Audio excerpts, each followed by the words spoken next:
Bonsoir les frères et sœurs. Bonsoir.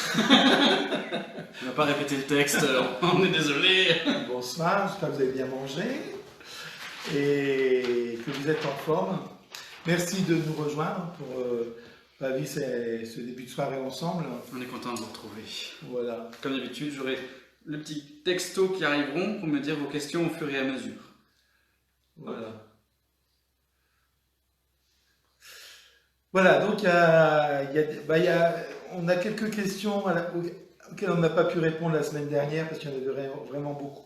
Donc on va les reprendre et puis il y en a plein de nouvelles. Et voilà, on espère qu'on va passer une bonne soirée ensemble. Exactement. Confinons ensemble. Alors Mathieu. Alors, je vous ai ramené, on commence par l'évangile de Marc. Moi j'ai vu un petit signe parce que c'était la première lecture d'aujourd'hui.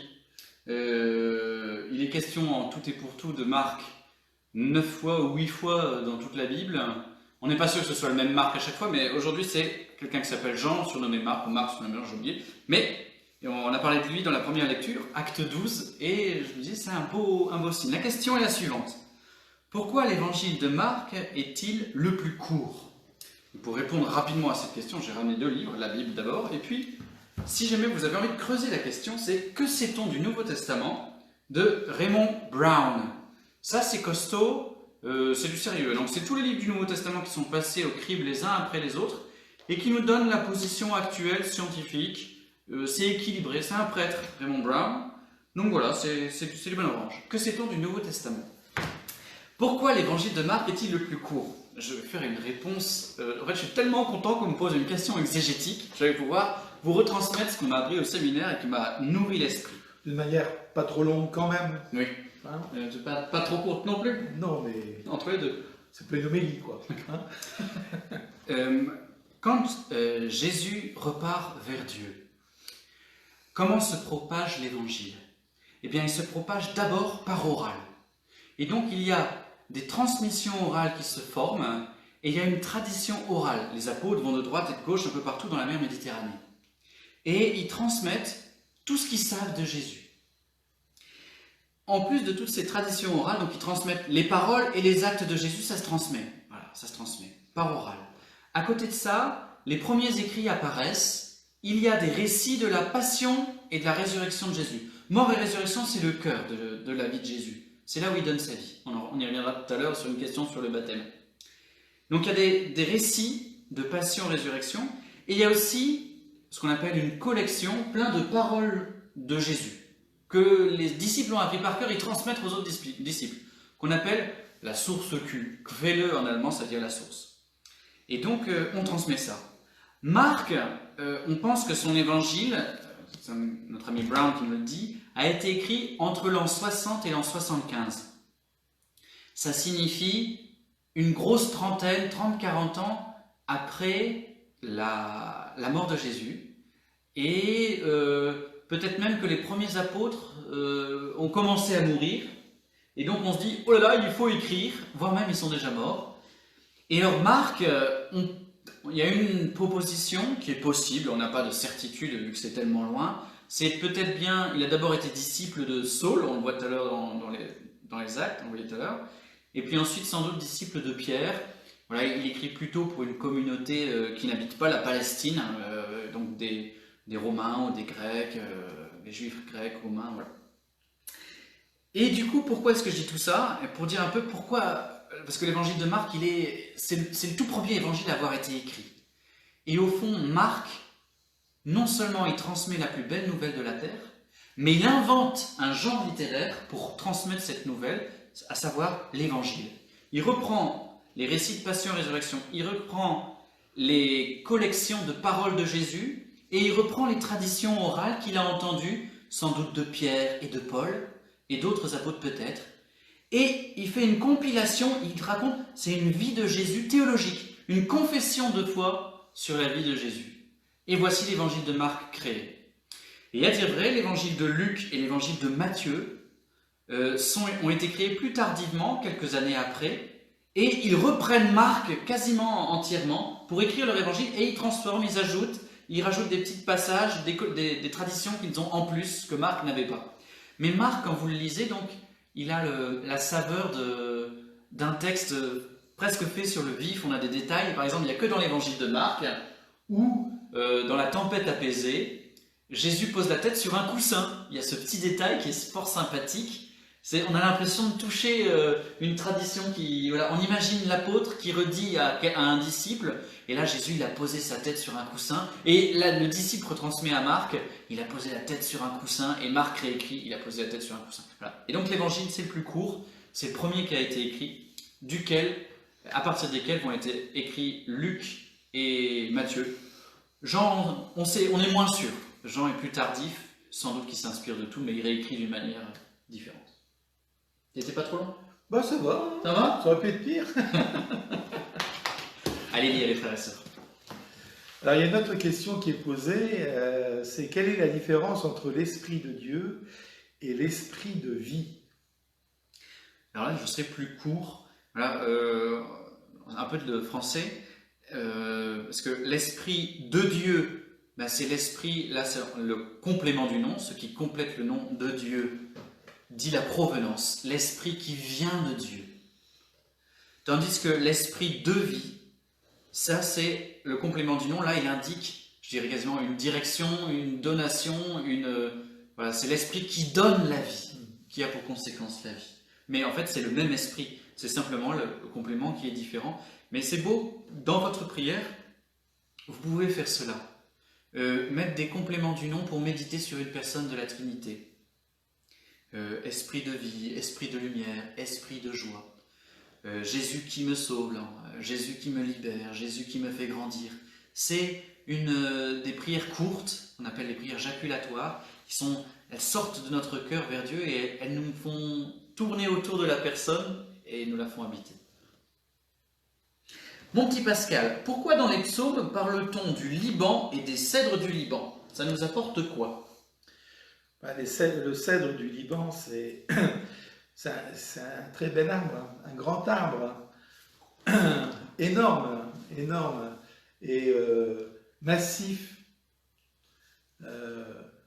Julien racontait qu'une fois il avait vu le Liban sous la neige et comment le cèdre du Liban était couvert de neige mais ne pliait pas, quoi.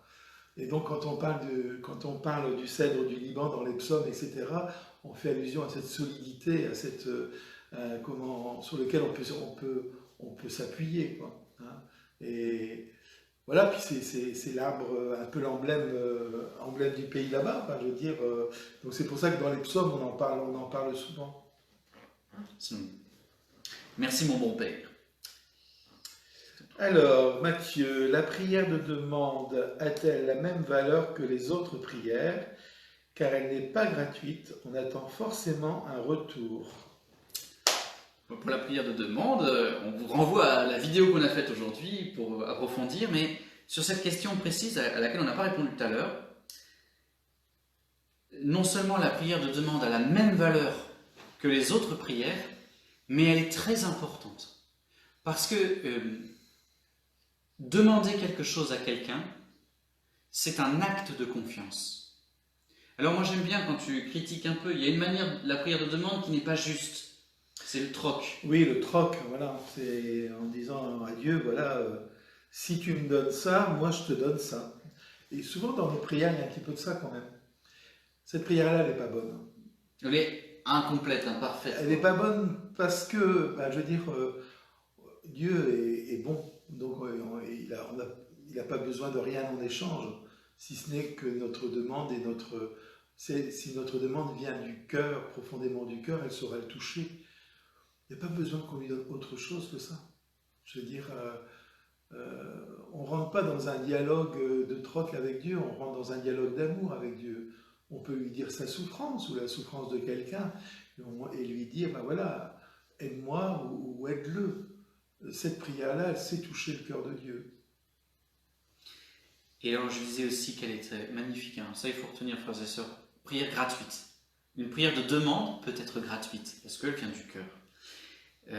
Même pour soi, on peut prier pour soi. Seigneur, j'aimerais bien réussir telle chose, j'aimerais bien couper du bois, j'aimerais bien... Des choses tout simples. Parce que demander, c'est proclamer notre confiance en la personne. Si vous demandez quelque chose à Dieu, c'est une manière de proclamer qu'il est votre Père.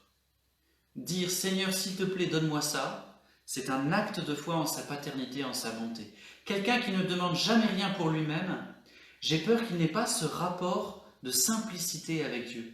Je peux me tromper, hein, mais il y a peut-être même une forme, je ne sais pas si on peut dire le mot, d'orgueil. On le voit dans les rapports avec les frères et sœurs, les proches. On n'a pas envie de demander à quelqu'un quelque chose, on préfère qu'il le repère tout seul. On ne s'abaissera pas à lui demander quelque chose, on préfère faire soi-même. Il y a une forme d'humilité à demander « j'ai besoin de toi ». J'ai besoin de toi. Moi, j'ai besoin de Pascal, je ne me sortirai pas sans lui. Ah oui.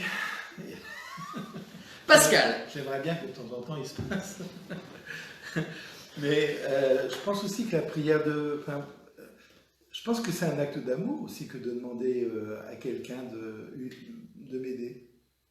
Si je demande à quelqu'un de m'aider, c'est parce que je crois qu'il m'aime suffisamment pour pouvoir le faire. Sinon, je ne vais pas lui demander. Donc, quelque part, quand on demande quelque chose à quelqu'un, c'est qu'on sait qu'il va nous répondre, d'une manière ou d'une autre, mais il va nous répondre. Sinon, on ne le demanderait pas. Et ça, la moitié des psaumes, c'est des prières de demande. Donc, si la Bible le dit, on est OK. Père Pascal, est-ce que ça a du sens de prier ? Viens Seigneur, n'est-ce pas un manque de foi, puisqu'il est là, présent à nos côtés ? Et il est encore plus présent à nos côtés dans nos épreuves et nos déserts, même si on ne le sent pas. Alors pourquoi lui demander ? Même chose pour l'Esprit Saint. Nous l'avons reçu à notre baptême, il est en nous. Alors pourquoi lui demander de venir ? On pourrait prier pour que nous réalisions qu'il est là, qu'il nous aide dans telle épreuve. Alors, il y a une partie de la réponse dans la question. Je pense que c'est vrai qu'on pourrait prier pour que nous réalisions qu'il est là, bien sûr. Et c'est vrai. Et je pense que ça, c'est une belle prière.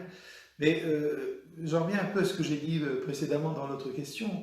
Je veux dire, pourquoi on demande au Seigneur de venir en nous ? Pourquoi on demande de venir au secours de nos manques de foi, etc. Parce que, je veux dire, on croit en son amour. Ça veut dire que la relation que j'ai avec Dieu est une relation d'amour. Et donc, vous savez, c'est un peu comme dans un couple. Dans un couple, je veux dire, on a besoin d'entendre parfois l'autre dire qu'il nous aime. Vous voyez, et si on l'entend jamais, quelque part, on peut en souffrir. Je pense qu'avec Dieu, c'est un peu pareil. Il a besoin parfois de nous entendre dire « j'ai besoin de toi, viens, aide-moi ». Et je pense que c'est dans cette même relation. Sinon, on en vient à une relation un petit peu, vous savez, quelquefois dans des couples un peu rodés, on dit tu sais bien que je t'aime. Tu sais bien que je t'aime, c'est pas dire la même chose que je t'aime. Ça n'a rien à voir. Je pense que dans la prière, c'est un peu comme ça. Si je demande rien à Dieu d'une certaine manière, je dis tu sais bien que je t'aime. Je sais bien qu'il m'aime. Non. Dieu il a besoin de nous entendre dire je t'aime, et nous, on a besoin d'entendre Dieu nous dire je t'aime. Et je pense que du coup, je pense que c'est un acte d'amour pour en finir que de demander à Dieu de venir dans nos vies, de venir au secours de nos manques de foi, et que son esprit habite en nous. Je nous propose de rebondir en utilisant cette question qui est très belle pour nous donner un outil de prière. C'est-à-dire que Jésus utilise des métaphores pour parler de Dieu et de notre relation à Dieu. Ce qui se passe dans le baptême ou dans le pardon ou dans la foi est tellement incroyable et immense qu'on ne peut pas l'expliquer en une explication ou en une image. Et donc il y a une manière de dire le baptême, c'est Dieu vient en nous et il est là. Et c'est vrai, il est au cœur de notre cœur, il est présent en nous.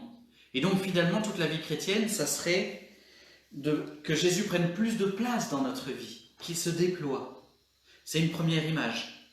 Mais il y a une deuxième image qui est de dire le baptême, c'est l'adoption par Dieu. Voilà, Dieu est notre Père et il nous adopte. Et donc le baptême, c'est cette relation qu'il y a entre lui et nous. Mais est-ce qu'on le laisse habiter nos vies? Et est-ce que nous, on habite sa vie?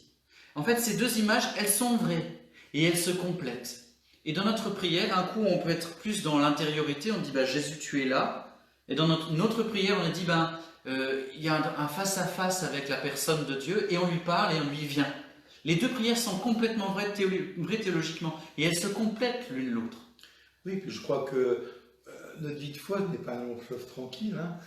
Il y a des hauts et des bas dans notre vie de foi. Il y a des moments où on rend grâce parce qu'on sent la présence du Seigneur en nous. Puis il y a des moments, on dit à Dieu, viens, parce qu'en ce moment c'est sec en moi. Hein. Je veux dire, voilà, ça fait partie un peu de notre vie de foi, quoi. Vous nous avez parlé du roi, alors c'est un général, d'un général qui doit se baigner 7 fois, Naaman le Syrien, dans le Jourdain, et donc la prière est un multiple de 7. Alors quelle différence avec une neuvaine de prière? Question subsidiaire, en quoi consistent les neuvaines? Existe-t-il des groupes de neuvaines? Comment y participer ou s'inscrire? Alors, la neuvaine, ça date du Moyen-Âge pratiquement, et c'est un temps de prière qui était prévu à l'époque entre l'Ascension et la Pentecôte, il y a 9 jours. Entre l'Ascension et la Pentecôte, il y a 9 jours. Et ces 9 jours correspondent un peu à l'attente des apôtres au Cénacle de la venue de l'Esprit Saint. Hein, Jésus part, il leur dit, je vais vous envoyer un défenseur, et le défenseur, il arrive à la Pentecôte, 9 jours après. Et donc la neuvaine, c'est 9 jours de prière qui creusent en nous l'attente et qui nous fait attendre la grâce qui va arriver. Pour les apôtres, ça a été l'Esprit Saint. Pour ceux qui prient la neuvaine, ça peut être une grâce de la demande qu'ils formulent. Hein. Quelquefois, on prie une neuvaine pour un malade, ou on prie une neuvaine on prie Saint Rita, par exemple, il y a des neuvaines à Saint Rita, il y a des neuvaines à la Vierge, etc. Pour quelqu'un, eh bien, ces 9 jours de prière pour que la grâce arrive pour en finir. Et ça, je trouve que c'est très beau, ça. Et donc, en quoi consistent les neuvaines? C'est pendant 9 jours, je veux dire, prier le chapelet, hein, pendant 9 jours. Et puis, il y a même des bougies de neuvaine qui existent. Hein. Il y en a souvent à l'église, d'ailleurs, des gens qui viennent mettre une bougie de neuvaine, et la bougie, elle brûle pendant 9 jours, le temps de la prière de la personne, quoi. Et ça, c'est très beau aussi. Alors, existe-t-il des groupes de neuvaine? Oui, il y a des équipes de rosaire. Alors, il y a beaucoup d'équipes de rosaire, hein, dans notre diocèse. Et dans notre paroisse, il y en a pas mal, et sur la paroisse Notre-Dame-d'Aide aussi, et dans d'autres paroisses. Moi, je crois que le mieux pour la personne qui veut prier Marie, c'est de rejoindre une équipe du rosaire. Hein, donc, c'est des équipes qui se réunissent une fois par mois, et qui ensemble partagent un peu sur la parole de Dieu, et puis ensuite prient le chapelet. Hein, et je trouve que c'est à la fois un moment où on rencontre d'autres, où on partage la parole de Dieu ensemble, un moment de fraternité, et puis où on prie ensemble le chapelet. Je trouve que c'est une belle manière de pouvoir prier Marie. Alors comment s'inscrire ou participer? Il suffit d'appeler le secrétariat de la paroisse, et puis on vous communiquera le nom des personnes à joindre pour pouvoir participer à ce groupe-là. Magnifique, merci mon bon curé. De l'Ascension à la Pentecôte, allez-vous faire une neuvaine à l'Esprit Saint pour suivre la bulle de Léon XIII. Le texte Léon XIII, à la fin du XIXe siècle, effectivement, décide que pour toute l'Église, il y aurait ces 9 jours de préparation à la fête de la Pentecôte qui correspondent à ce qu'ont vécu les apôtres. Dans la liturgie, en fait, ça se fait de soi. Tous ceux qui vont à la messe tous les jours, ils ont cette préparation, elles ont cette préparation dans la liturgie. Mais là, ce qu'on fera, c'est qu'on fera une neuvaine, effectivement, on invoquera tout particulièrement entre l'Ascension et l'Esprit Saint, entre l'Ascension et la Pentecôte, l'Esprit Saint, et nos chapelets seront orientés dans cette direction. C'est une belle occasion. Oui. Et puis, j'ai eu le Père Mathieu Dervaux tout à l'heure au téléphone qui me dit qu'ils vont faire aussi des vidéos pour 9 jours pour se préparer à l'effusion de la Pentecôte. Et dès que j'ai des informations là-dessus, je vous les donnerai pour que, si vous voulez suivre cette préparation à la réception de l'Esprit Saint. Une question pour Pascal. Suite à une homélie du Père Mathieu, j'ai créé mon propre évangile. Comment je fais pour vous l'envoyer? Eh ben, 1 rue Valmy, 59 600 Maubeuge, tout simplement. Hein, ou bien vous le déposez dans la boîte aux lettres. Voilà. C'est pas plus compliqué que ça.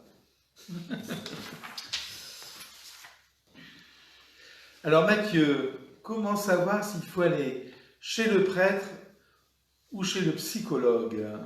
C'est une excellente question. Ça sera une autre question pour après, à la fin. Alors, c'est une très bonne question.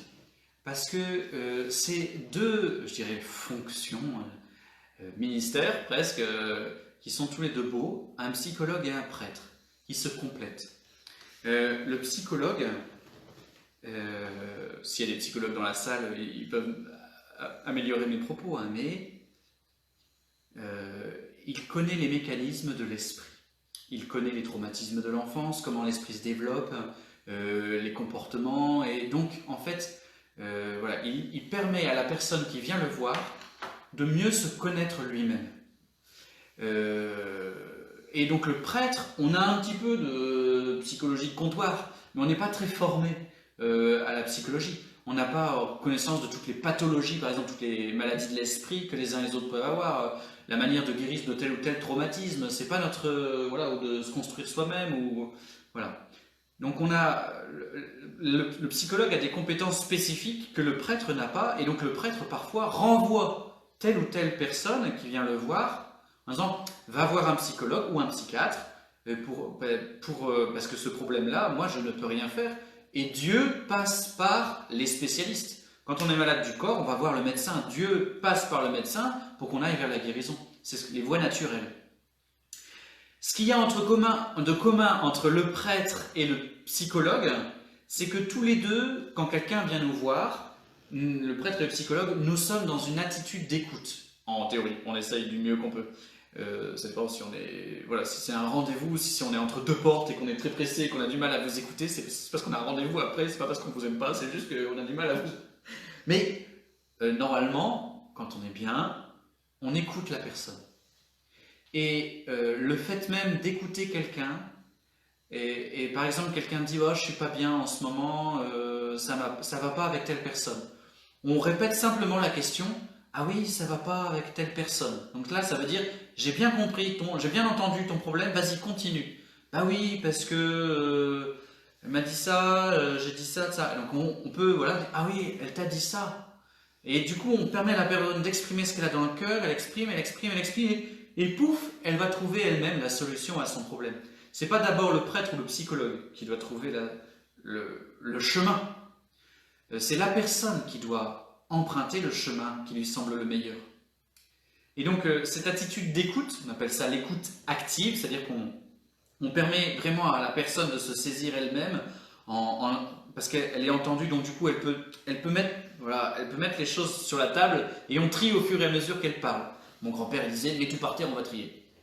Et donc cette attitude d'écoute, ben voilà, tout le monde peut faire du bien de la même manière. Il n'y a pas besoin d'être prêtre d'ailleurs pour faire de l'écoute. Vous pouvez écouter vos proches. Voilà. Il y a des laïcs qui sont formés à l'écoute. Dans le diocèse de manière tout à fait compétente. Et donc, voilà, déjà ça fait beaucoup de bien à la personne. Maintenant, ce qui est spécifique au prêtre, Pascal, tu voudrais nous le dire? Nous, notre rôle, c'est plutôt d'accompagner l'aspect spirituel de la personne. Donc, quand il y a des questions qui touchent, on va dire, à Dieu, là, oui, on va dire c'est notre rayon. C'est notre rayon. Et là, on peut accompagner la personne, on peut l'aider à avancer sur ce chemin-là. Je crois que, alors quelquefois, les deux sont imbriqués. Sont imbriqués. Donc, je pense que, par exemple, quand on parle de la confession, on est sur la ligne de crête, hein, parce que je me dis, il y a ce qui est de l'ordre spirituel, donc demander le pardon à Dieu et comment. Et puis il y a de ce qui est de l'ordre de la culpabilité. Et là, on est un peu des deux côtés, quoi. Hein, je veux dire, je crois que notre rôle. Enfin, j'avais un copain prêtre qui disait que il n'y avait jamais eu autant de monde chez les psychologues depuis le temps que les chrétiens viennent de moins en moins se confesser. Mais je crois qu'il y a, mais parce que justement, la confession, c'était un lieu où on écoutait. Je veux dire, on accompagnait la personne. Et donc, il y avait une partie, je dirais, une partie de ce qui touche la psychologie, mais qui est plus d'ordre spirituel. Voilà, c'est la différence. L'autre différence, c'est que c'est moins cher chez nous que chez les psychologues. Une autre belle différence aussi, c'est que le prêtre donne la grâce. C'est-à-dire, par le pardon du péché, il y a une descente qui s'opère dans l'âme de la personne. C'est la grâce du pardon, la grâce de la miséricorde. Et c'est la descente de Dieu lui-même dans l'âme.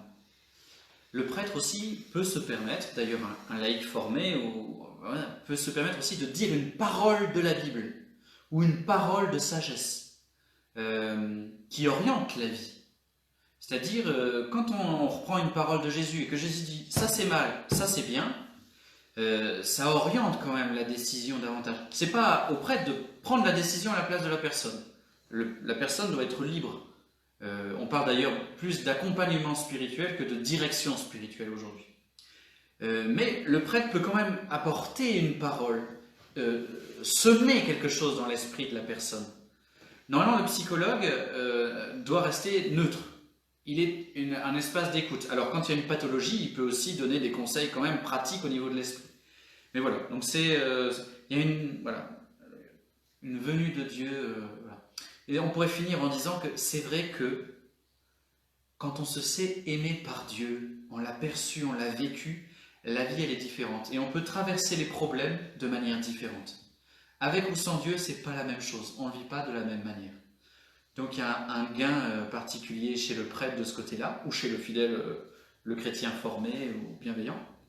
Mais chez le psychologue, il y a une compétence psychologique que les prêtres n'ont pas. Et donc quand il y a un vrai problème pour une personne, on fait travailler les deux ensemble, et maintenant il y a ce qui se développe pas mal dans l'Église, les accompagnements psychospirituels, où il y a la complémentarité des deux pour s'épanouir pleinement. Je pense que on n'est pas en opposition l'un l'autre. Au contraire, je pense que c'est très complémentaire en fait, dans certains cas, pas dans tous les cas. Dans certains cas, c'est complémentaire. Voilà. Question suivante, mon bon prêtre. Oui. Donc comment trouver le courage de parler à quelqu'un d'un sujet délicat? C'est une question intéressante. Je crois que... Moi, je pense que quand on aime les gens, il faut qu'on soit franc avec eux. Je me dis, je crois que c'est parfois rendre service à quelqu'un que de dire le mal qu'il a pu nous faire, la parole qu'il a dite et qu'il a pu nous blesser. Parce que je pense que souvent, on ne se rend pas compte de... Vous savez, on a chacun son éducation. Et à travers l'éducation qu'on a, les mots n'ont pas le même sens. Il y a des mots qui vont blesser, qui ne vont pas blesser Mathieu, et vice-versa. Mais du coup, quand quelqu'un me dit quelque chose, me dit une parole qui me blesse ou qui me fait mal, c'est pas toujours volontaire. Moi, je l'ai mal pris parce que mon éducation m'a donné une connotation par rapport à ce mot-là, qui est blessante. Ou ce comportement. Voilà, mais la personne qui est en face n'a pas forcément voulu le faire. Moi, je crois que le mieux, c'est de dialoguer, c'est de discuter, c'est de dire à la personne, ton attitude ou ta parole m'a blessé, m'a fait du mal. Et lui dire pourquoi. Pourquoi ça m'a fait du mal, pourquoi ça m'a blessé. Et je pense qu'on a tout à gagner à vivre ça dans une certaine franchise, parce que sinon, on trinque-balle ça, et puis, je veux dire... on n'est pas heureux et l'autre n'est pas heureux non plus, pour en finir. Alors, vous connaissez sans doute l'expression le tutu. Dire à l'autre tu as fait ça, tu as fait ça, tu as fait ça, c'est un peu agressif, mais dire j'ai ressenti ça quand il s'est passé ça. Voilà mon ressenti. Alors on dit ce qui s'est passé, son avis. Une question qui est revenue, je fais un petit pas en arrière. Non, je finis cette question d'abord. Le courage, en fait, il faut demander l'Esprit Saint. Avant une rencontre, deux choses. L'Esprit Saint qui nous éclaire, pour qu'on soit ouvert. On ait le courage de dire à l'autre ce qu'on pense, mais aussi qu'on ait la patience d'écouter ce que l'autre pense. Parce que souvent, quand on dit ce qu'on pense, l'autre aussi va le faire. Et donc voilà. Et puis aussi, ce que faisait, je crois, le pape Jean XXIII. Il demandait à son ange gardien d'aller voir l'ange gardien de la personne d'en face pour accorder les cœurs. Et alors j'ai fait cette expérience, ça marche. Quand il y a un gros problème, dire mon ange gardien va devant de moi, va voir l'ange gardien de l'autre et accorde nos cœurs. Une question pour qu'on revient juste avant, prêtre et psychologue, mais alors là c'est plus, enfin non là c'est sur le spirituel. Quelle est la différence entre l'écoute et l'accompagnement spirituel, et est-ce que c'est utile d'avoir un accompagnement spirituel? Alors là, moi je pense que chaque chrétien devrait avoir un accompagnateur spirituel. C'est-à-dire que je pense qu'on ne peut pas avancer dans la foi tout seul.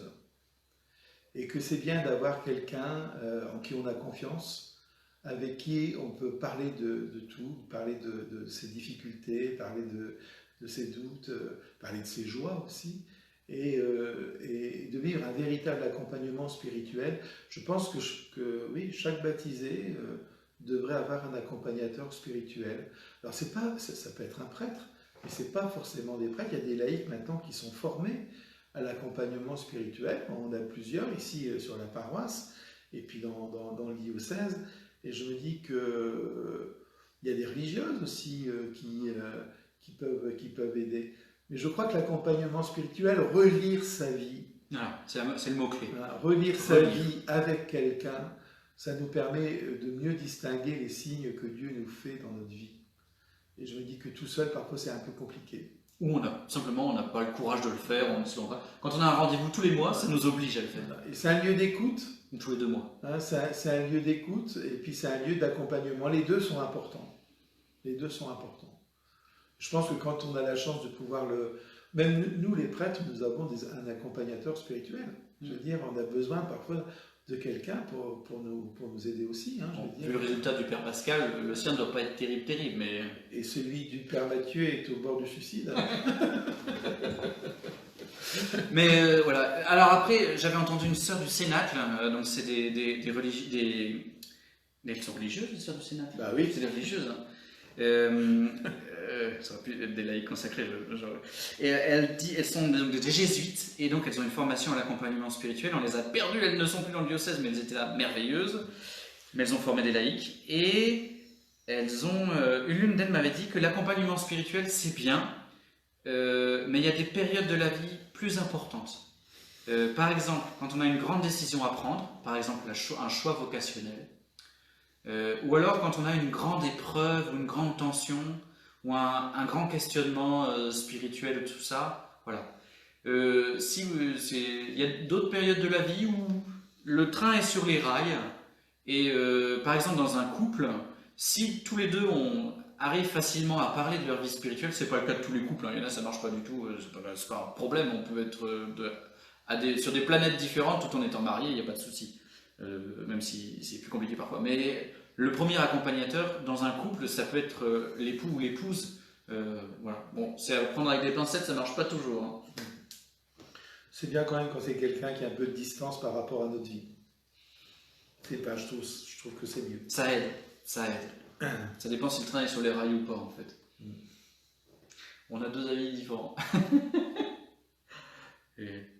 En fait, ça dépend des couples qu'on a rencontrés. Un couple équilibré enfin, un couple équilibré, comment dirais-je? Vous avez compris. Alors, question suivante, c'est toi qui la poses. Pourquoi dit-on Sainte Marie, Mère de Dieu, et pas simplement Sainte Marie, Mère de Jésus? Alors ça, c'est une belle question. En fait, ça a été une longue discussion théologique. C'est qu'il y a eu un concile œcuménique, donc un concile de l'Église du monde, en 431, le concile d'Éphèse. Et c'est important parce que la question c'est, est-ce que Jésus est Dieu? Et est-ce que Jésus est Dieu du début à la fin de sa vie humaine? Et donc, Marie reçoit le titre aux alentours du concile d'Éphèse de Théotokos. Théo, Dieu, Tokos, celle qui porte Dieu. C'est ça, hein? Je suis pas fou. 436. Bon, bref. On n'est pas très précis, les frères et sœurs. Mais en tout cas, c'est extrêmement important. Jésus est Dieu. Il est vrai homme et vrai Dieu. S'il n'est pas vrai homme, il a fait semblant de mourir sur la croix. Il a fait semblant de prendre notre humanité. S'il n'est pas vrai Dieu, il ne peut pas nous réconcilier avec Dieu. Il n'y a que Dieu qui peut nous réconcilier avec Dieu. Il est extrêmement important que Jésus soit vrai homme et vrai Dieu. Et donc Marie, elle porte Dieu en elle. Et Père Pascal a une très belle expression, Marie, elle est celle qui apprend à Jésus à être Dieu, quand il grandit tout ça. Les pères de l'Église disent que Marie donne l'humanité à Dieu, d'une certaine manière. C'est Dieu qui prend l'humanité en réalité, mais il passe par Marie pour recevoir l'humanité de l'humanité. C'est très très beau. Et donc Marie est la mère de Jésus, la mère de Dieu. Et donc cette réalité, elle est splendide. Et donc quand on dit Sainte Marie, Mère de Dieu, dans le Je vous salue Marie, c'est une affirmation qui est très forte et très importante. Alors, dans le Je vous salue Marie, il faut savoir que cette prière existe, le Je vous salue Marie, la première partie existe depuis le 5e siècle. Donc c'est extrêmement beau, ça fait 15 siècles qu'on prie Marie de cette manière-là, moi ça m'émerveille. Et la première partie du Je vous salue Marie, la quasi-totalité des paroles sont dans le Nouveau Testament. Il y a un petit bout qu'on trouve à l'Annonciation et un petit bout qu'on trouve à la Visitation. Et la deuxième partie a été rajoutée, je crois, au 12e, 13e siècle par là. Et d'ailleurs, comme pour les neuvaines, c'est dans les monastères que ça naît. Les moines qui ont un cœur tourné complètement vers Dieu, qui sont en Dieu, ont reçu l'inspiration d'ajouter cette partie-là. Et ça a été... c'est un saint, j'ai oublié le saint. En mourant, il a dit ça. Saint, on l'a lu tout à l'heure. Saint Duns Scott, c'est lui? Non. Je ne sais pas, je ne me souviens pas. Un saint. Et donc, du coup, c'était ses dernières paroles. Et on commençait déjà à le dire depuis quelques dizaines d'années. Et comme ce saint l'a dit en mourant, ça a été, voilà. Et après, depuis, ça a toujours été dans Je vous salue Marie. Sainte Marie, Mère de Dieu. Mère de Dieu. Pascal, sans oublier l'équilibre entre la grâce et les efforts, beaucoup de tensions parfois pour nous chrétiens. Toujours faire des efforts, se convertir. Parfois, est-ce qu'on n'en oublie pas de vivre? Alors, si on en oublie de vivre, c'est pas bon signe. C'est pas bon signe. Et si on envisage la vie chrétienne comme un effort constant et être sous tension constamment, c'est pas bon signe non plus. Enfin, moi, ma certitude, ce qui m'habite depuis toujours, c'est que Dieu nous appelle au bonheur. Alors évidemment, sur le chemin qu'il nous propose, il y a des choix à faire. Mais vous savez, je me dis, les choix que nous avons à faire, c'est toujours des choix d'amour. C'est choisir l'amour qui nous conduit vers Dieu et rejeter tout ce qui n'est pas amour et qui nous conduit vers le mal. Mais je dis, si on vit notre foi constamment, je dirais, en tension, constamment, vous savez, comme si Dieu nous épiait, comme si Dieu, comment surveiller le moindre faux pas que nous ferions, etc. Moi, je change de religion tout de suite et je ne serai pas curé, hein, je le dis franchement. Hein. Non, le Dieu auquel nous croyons n'est pas celui-là, il est un Dieu d'amour et de miséricorde. Et je pense que, vous savez, les couples qui regardent savent très bien que dans une vie de couple, il faut mettre de l'eau dans son vin, comme on dit. Alors moi, je dis souvent qu'il faut que ce ne soit pas toujours le même pour que le vin ait toujours le goût du vin. Mais ce qui est important... Applaudissements, monsieur. Voilà. Donc, mettre de l'eau dans son vin, ça veut dire faire des efforts, mais on les fait par amour de l'autre. On les fait par amour de l'autre. Pour Dieu, c'est exactement la même chose. Si j'aime Dieu, je vais essayer d'accorder ma vie à ce qu'il demande, mais par amour. Et donc, je veux dire, c'est pas vivre constamment dans la terreur de savoir est-ce que je fais bien ou est-ce que je fais mal. Voilà. Et je pense que si nous ne vivons pas notre relation de foi comme une relation d'amour, on est à côté de la plaque. On est à côté de la plaque. Et ça, je pense qu'il faut qu'on apprenne ça, à se laisser aimer par Dieu pour pouvoir nous aussi aimer. Voilà. Et je pense que quand on vit la relation au Seigneur de cette manière-là, bien on la vit de manière beaucoup plus sereine. Il y a des petites expressions qui disent bien ça. Un saint triste est un triste saint.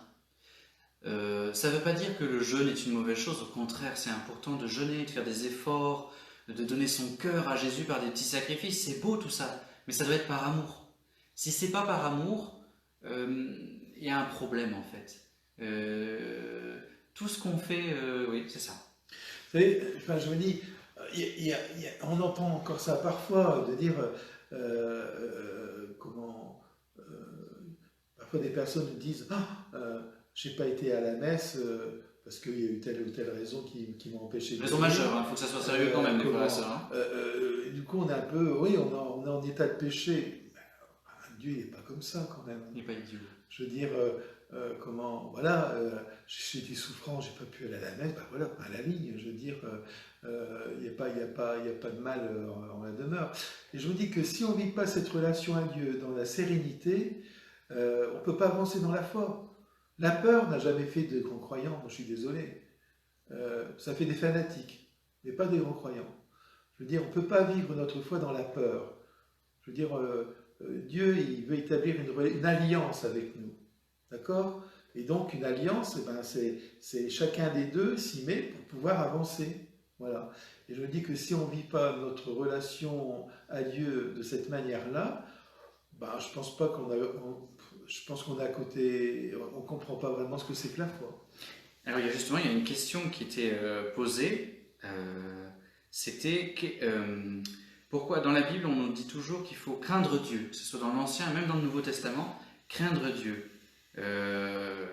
Du coup, c'est bien qu'on va continuer là-dessus. La crainte de Dieu n'est pas la peur. La peur, c'est un sentiment qui nous fait faire n'importe quoi. La crainte, c'est le respect. Donc, craindre Dieu, ça ne veut pas dire avoir peur de lui. Craindre Dieu, ça veut dire faire ce qui est bien. Ça veut dire chercher à faire ce qui est bien. C'est être triste chaque fois qu'on fait le mal, mais parce qu'on l'a blessé lui. Pas parce qu'on a fait le mal, mais parce qu'on a blessé lui ou quelqu'un. Ce qui peut nous aider à rectifier le tir par rapport à la peur, mince, c'est le fait que ce sont les personnes qui sont importantes. Le péché en lui-même, c'est pas ça le problème. Le péché, c'est quoi? Le péché, c'est d'avoir blessé soit Dieu, soit quelqu'un, soit soi-même. Et en fait, le problème de la culpabilité, c'est que ça nous concentre sur l'imperfection, sur le problème, au lieu d'ouvrir nos yeux sur les personnes et sur la relation qui est blessée avec cette personne. La crainte de Dieu, dans les Écritures, signifie le désir profond de ne pas faire de mal, le désir profond de respecter Dieu, de respecter les autres. C'est le respect.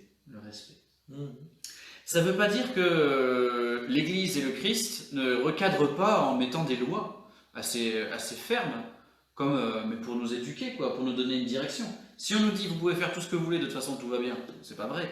Il y a du bien, il y a du mal. Mais ces lois, elles ne doivent pas être quelque chose qui nous... C'est là où je me dis qu'un accompagnateur spirituel peut nous aider. Oui, voilà. À relativiser les choses et parfois à rectifier le tir dans notre manière de vivre la foi.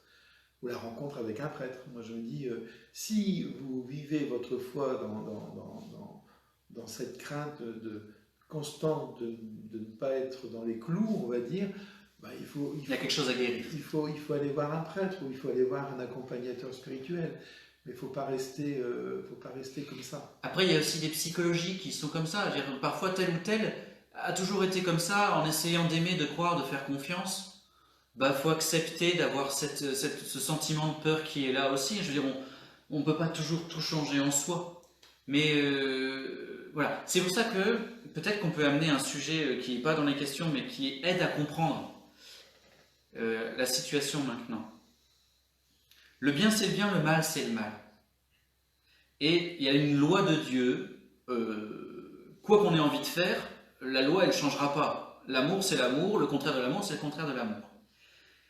Alors c'est un texte, je me demande si on n'en a pas déjà parlé, je ne sais plus, mais du cardinal Lustiger. Vous pouvez taper sur internet « Loi de gradualité, cardinal Lustiger ». Cette loi de gradualité, elle est très importante pour conduire sa propre vie avec miséricorde et intelligence, et pour aider les autres aussi à conduire leur vie avec miséricorde et intelligence. Parce que on ne peut pas demander la même chose à un enfant et à un adulte. On ne peut pas demander la même chose à quelqu'un qui est blessé par tel péché, c'est-à-dire quelqu'un qui fait le même péché depuis 40 ans, il a une marque en lui, dans son âme. Ben, on ne peut pas lui mettre la même exigence tout de suite, il faut du temps pour changer. Et donc du coup, la loi c'est la loi, il ne faut pas faire tel mal, mais il faut trouver le chemin pour arriver au bien. Et c'est ce chemin-là, ce qu'on appelle la loi de gradualité, avec des graduations, des marches, permettre à la personne de monter des marches. Souvent, ceux qui ont peur de Dieu, c'est des idéalistes. C'est-à-dire qu'ils ont un tel idéal de l'amour, et ils voient qu'ils sont tellement loin de cet idéal de l'amour, qu'ils se découragent. Le but de la foi chrétienne, c'est de progresser. Et Pascal a raison de dire Dieu est Père. Et le père ne va pas dire à son enfant qui arrive à sauter 50 cm, maintenant tu prends une perche et tu me fais tout de suite un saut de 150 mètres. C'est cette intelligence de vie qu'il faut qu'on trouve en se mettant des marches qui nous permettent de monter. Je pense que souvent, on se met nous-mêmes la barre trop haut. C'est-à-dire qu'on est parfois tellement exigeant envers nous-mêmes. Et moi, il y avait un prêtre qui me disait, tu sais, ne mets jamais la barre trop haut parce que à force de sauter, si les gens passent toujours en dessous de la barre, ils vont se décourager. Donc tu mets la barre à la bonne hauteur pour qu'ils puissent passer au-dessus. Et s'ils passent au-dessus, ben, ils auront envie d'aller un petit peu plus haut à chaque fois. Et je pense que dans la foi, c'est comme ça. C'est-à-dire qu'il faut accepter, voilà, on est là au niveau de la foi. Eh ben, on va essayer petit à petit de grandir dans la foi. Et puis, ben voilà, il faut du temps pour ça, je veux dire. Et c'est bien quand on peut être accompagné dans cette démarche-là. Voilà. Je répète toujours qu'on n'est pas une religion de solitaire. Hein, je veux dire, les chrétiens, on est fait pour vivre en communauté. Je veux dire, je rappelle toujours le slogan que j'ai appris quand j'étais gamin, un chrétien qui s'isole est un chrétien qui s'étiole. Mais moi, c'est quelque chose qui m'a marqué, ça, depuis toujours, parce que je pense que c'est profondément vrai. Un chrétien tout seul, c'est un chrétien qui forcément s'étiolera. Il faut qu'il soit rattaché à la communauté ou à d'autres chrétiens. Alléluia. Merci pour ces belles questions. Beaucoup d'ecclésiastiques ont pu bénir les villes où ils habitent. Maubeuge a été béni pour demander protection? Est-ce la seule compétence de l'évêque? Pouvez-vous le faire vous-même? J'en sais rien. On va se renseigner. Et ben ça, c'est une bonne colle pour la prochaine fois, frères et sœurs. On va se renseigner. Les objets, les bâtiments, les professions, les personnes, bien sûr, on peut les bénir. Les villes, c'est une bonne question. Célébrer une messe pour demander à Dieu, oui, mais excellente question. Deuxième question, pourquoi associer le mois de mai à Marie? Deuxième excellente question. Eh bien, nous y reprendrons une autre fois. C'est une bonne question. Le mois de Marie, le mois de mai. Si vous avez la réponse, n'hésitez pas à la mettre en commentaire. Nous continuons. Dididu, c'est toi. Alors, pourquoi au baptême devons-nous être plongés dans la mort et la résurrection de Jésus? Dans sa résurrection, je comprends, mais ce n'est pas une grande clarté pour moi dans sa mort. Oui, alors frères et sœurs, il faut bien se rendre compte que ce n'est pas l'Église qui a inventé la théologie. C'est-à-dire l'explication du mystère de la beauté de Dieu, de Jésus, du baptême et tout ça. Je dis ça pourquoi? Parce que il y a une notion dans la mort de Jésus qu'on a du mal à entendre. C'est le fait que Jésus a donné sa vie en sacrifice pour nos péchés. Que si Jésus n'était pas mort, nous ne serions pas pardonnés. Quand vous lisez le Nouveau Testament, dans tous les livres du Nouveau Testament, presque tous, à un moment ou à un autre, il est expliqué que Jésus est mort pour nous, pour le pardon de nos péchés, pour qu'on soit libéré du mal, pour qu'on soit libéré de la mort. En fait, notre péché a des vraies conséquences de mort sur nous-mêmes et sur le monde. Et il fallait quelqu'un qui soit Dieu et qui soit homme.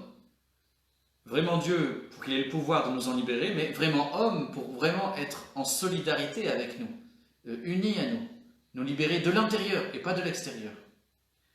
Et donc quand Jésus est mort pour nous, c'est pour qu'on soit libéré du péché, des conséquences du péché, qui est la séparation d'avec Dieu, la séparation d'avec la source de la vie.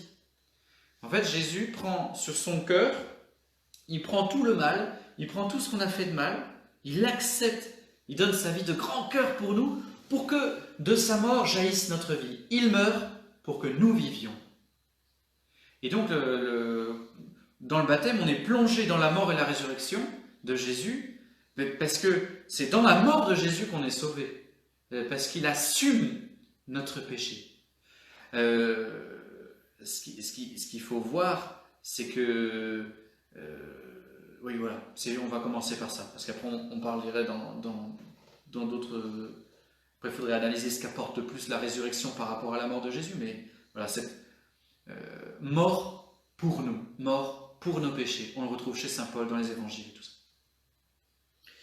Oui, et je me dis, la plongée, elle est importante dans le baptême. Moi, je regrette qu'on ne fasse plus de baptême par immersion, parce que je trouve que c'était quand même vraiment le symbole. Voilà, tout ce qui est péché meurt en Jésus, et par le baptême, tu deviens une création nouvelle, parce que tu es sauvé. Tu es sauvé par le Christ.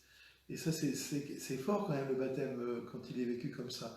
Alors évidemment, quand on baptise un bébé, cette notion-là, elle est un peu plus compliquée. Mais quand on baptise des adultes, je veux dire, et longtemps dans l'Église, pratiquement jusqu'au Moyen-Âge, on n'a baptisé que des adultes. Le baptême des petits-enfants, il est relativement récent dans l'Église par rapport à toute l'histoire. Parce que justement, il y avait cette notion-là, il y avait tout un temps de préparation, de catéchuménat, je veux dire, où on préparait l'adulte vraiment à prendre conscience de cette plongée qu'il allait faire dans la mort et dans la résurrection du Christ. Et pour montrer ça, quand l'adulte ressortait de l'immersion, il était habillé de blanc parce qu'il n'était plus comme avant. Voilà, il était sauvé.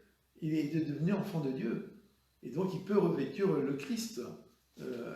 Et d'où le vêtement blanc du baptême. Les signes sont importants parce qu'ils nous disent la vérité qu'il y a derrière dans le baptême. Mais oui, c'est une très belle question. Peut-être qu'un jour on fera une vidéo sur le baptême. Ah oui. Je me permets de revenir en arrière, pardon, mais je trouve que le sujet qu'on a abordé sur l'accompagnement spirituel et sur la croissance spirituelle est vraiment un sujet très, très important. Je crois qu'il faut, qu'on doit essayer, je pense que nous devons essayer pour progresser dans la foi, tout en gardant un idéal, mais ça ne doit pas être un idéal, ça doit être un cap.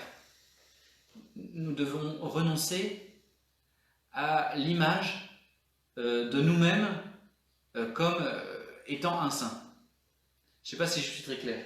C'est-à-dire, le Matthieu parfait, par exemple, il n'existe pas. Non, ça je peux vous le dire. Le Pascal parfait, il n'existe pas. Ouais, c'est parce que tu ne vois pas bien clair. Voilà. Il faut... il y a Matthieu, et Matthieu chemine vers Jésus. Et au fond, on est toujours déçu si on s'imagine la perfection de nous-mêmes. Il faut renoncer il faut accepter son imperfection pour pouvoir cheminer vers la perfection. Je ne sais pas comment le dire. Il y a un moment où on doit lâcher prise sans diminuer les exigences de l'amour et de la foi. Mais je ne sais pas si je suis très clair dans ce que je raconte. Non. Et tu nous ferais une vidéo là-dessus. Ok. Alors, quel est le vrai sens du baptême? Car entre baptisés et non baptisés, on ne voit pas de différence. Quelle serait la différence? Parce que le Seigneur nous aime tous autant. Alors je pense qu'il y a quand même une nuance. Quand on est baptisé, on devient enfant de Dieu. On est adopté par Dieu. Voilà. On devient l'enfant bien-aimé de Dieu. à la différence de celui qui n'est pas baptisé. Je pense il y a quand même une grosse nuance là, qu'il ne faut pas négliger. Alors, je veux dire, quand on ne voit pas la différence, bah, physiquement on ne la voit pas, bien sûr. Mais je pense qu'intérieurement, c'est quelque chose qui est très différent.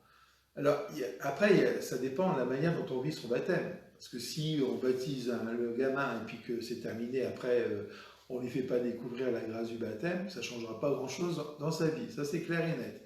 Malheureusement, ça arrive trop souvent. Mais si on prend au sérieux le baptême de son enfant et qu'on essaie de lui faire découvrir justement cet amour du Père pour lui, cet amour de Dieu pour lui, qu'il est aimé profondément de Dieu, etc., ça peut changer beaucoup de choses dans sa vie. Beaucoup de choses dans sa vie. Et je pense que être baptisé, c'est aussi faire cette découverte pour en finir. Tu es aimé de Dieu. Et Dieu t'aime plus que tout. Et tu es précieux à ses yeux.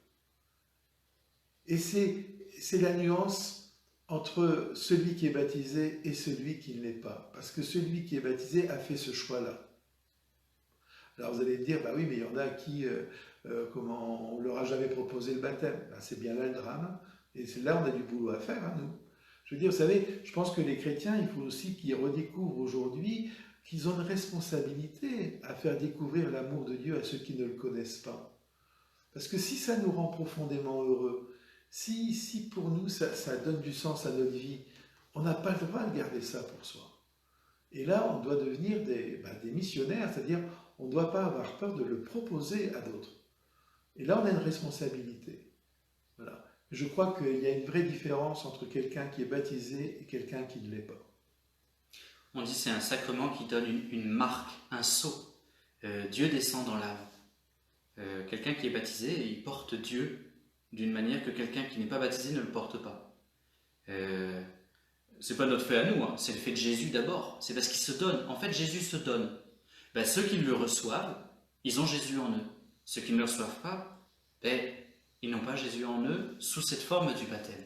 Ça ne veut pas dire qu'ils n'ont pas sous d'autres formes. Si c'est des gens qui aiment beaucoup, ils ont quelque chose du Christ dans leur amour, mais il leur manque cette marque. Et ça influe effectivement sur l'éternité, ça transforme notre âme. C'est un cadeau immense le baptême. C'est-à-dire qu'on n'y croit pas en fait, on ne sait pas. Et alors il y a des gens aussi qui sont baptisés, ils ont cette marque en eux, la présence de Jésus en eux, mais elle est comme complètement dormante, complètement enfouie au fond d'eux-mêmes, peut-être dans un lit de vase, je ne sais pas quoi, ou alors comme un cadeau qui est là, et qui reste là, il est là, mais il n'est pas déballé. Et il ne sera jamais déballé parce qu'il n'y a pas la prière, il n'y a pas la lecture de la Bible, il n'y a pas la vie d'église, il n'y a pas le pardon, il n'y a pas telle chose. Et du coup c'est un cadeau qui reste là, Dieu est là, mais comme endormi, comme dans le bateau du début de notre soirée, Jésus est endormi dans la barque. Et donc il ne se passe rien, il n'y a pas d'interaction entre Jésus et lui, parce qu'il est là, mais il ne l'a pas reçu encore. Il est reçu sans être reçu, quoi. Alors, ce qui n'enlève rien à la dignité de chaque homme, hein, et de chaque femme. Et un amour infini de Dieu pour chaque homme et chaque femme. Qu'il soit baptisé ou pas. Et je veux dire, c'est pas une question de plus ou de moins. Hein. C'est une différence. C'est un choix. C'est un choix qui a été fait à un moment donné où on croit en ce Dieu qui est capable de nous sauver, quoi, tout simplement. Et je me dis qu'on manque, peut-être que justement aujourd'hui on a l'impression que, bon, voilà, tout va bien, tout est pareil. Tout le monde il est beau, tout le monde il est gentil, on est tous pareils. Mais non, je suis désolé, les chrétiens ont quelque chose de différent. Il y a une originalité à être chrétien. Peut-être que les chrétiens ont à redécouvrir cette originalité dans le monde aujourd'hui. C'est original d'être chrétien aujourd'hui. Et peut-être plus que ça ne l'a jamais été. Et moi, je trouve que c'est chouette d'être des originaux. Ça, on l'est.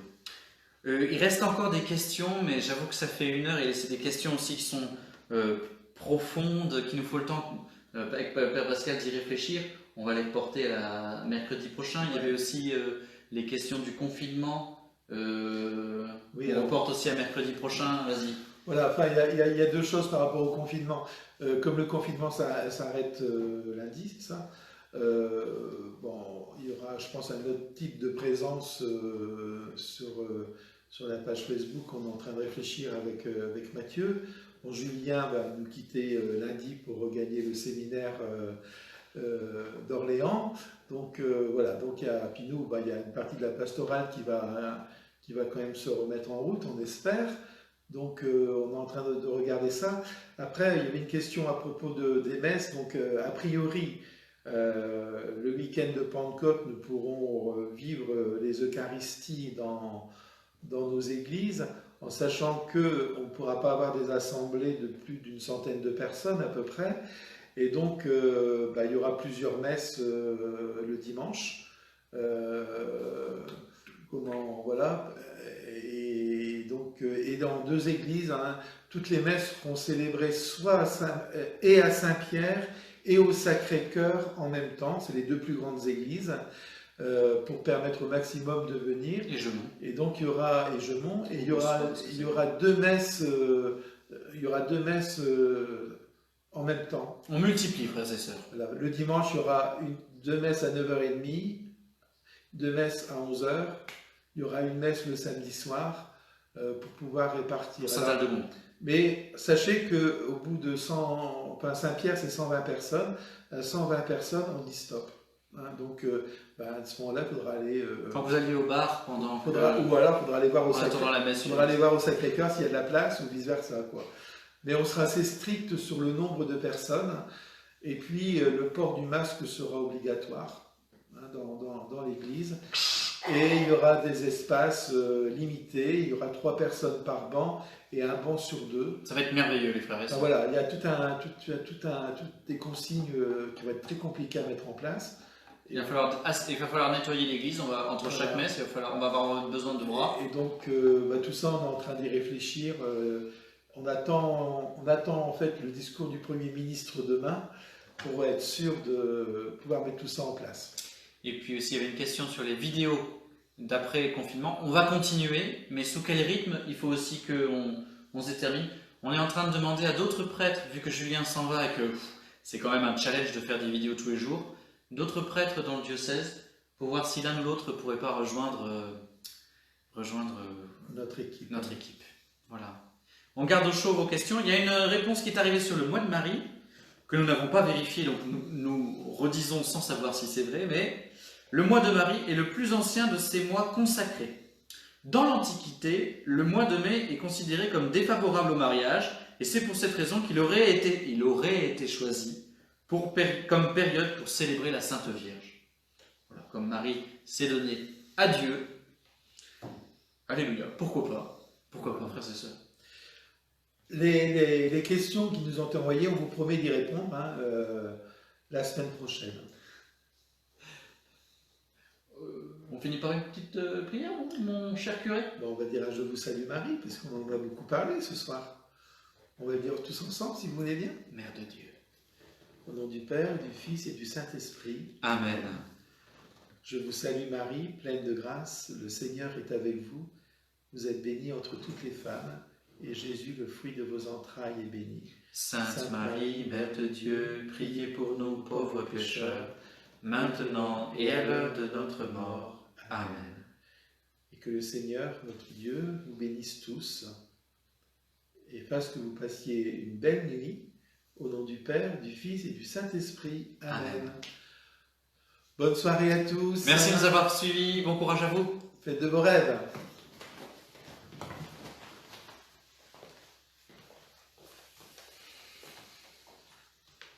Oh, c'est joli, le mois de Marie, le plus beau car la nature s'éveille.